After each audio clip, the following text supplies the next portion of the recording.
There's been a lot of talk about what another Trump presidency would mean for Europe. President Trump was president from 2017 to 2021. We had a very good relationship with him. You could attribute it to clever diplomacy.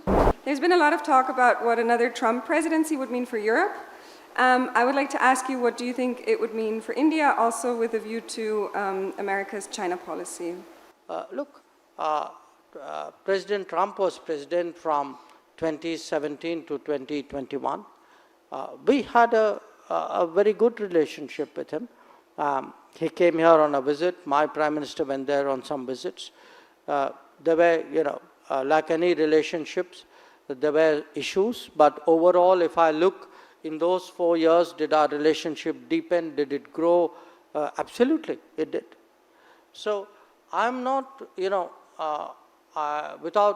it's not just, President Trump. I think if you look at India-U.S., from perhaps Clinton, with every presidency, the relationship has actually deepened. Now, you could attribute it to structural advantages. You could attribute it to clever diplomacy. I'm modest about it, but the fact is, it has grown, and I have every confidence that it will continue to do so. Actually, if countries could come out unscathed, both under the Obama presidency and the Trump presidency, and were able to do well during the last 3 years as well, that would be deft diplomacy. So I think Indian diplomacy deserves a round of applause, and the Indian foreign minister deserves a round of applause as well for having done well in the last years.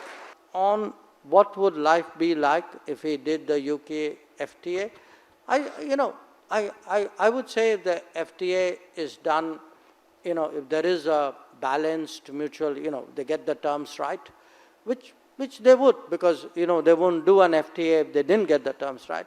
I suspect, both countries will stand enormously to benefit, because today, how do different economic production and consumption centers deal with each other is actually a very major point, and to the extent we can facilitate it, and certainly FTA is one way of facilitating it, connectivity is another way of facilitating it, digital flows is a third way of facilitating it. So the reason why we are engaged in this exercise is precisely because both of us see a lot coming out positively from that FTA.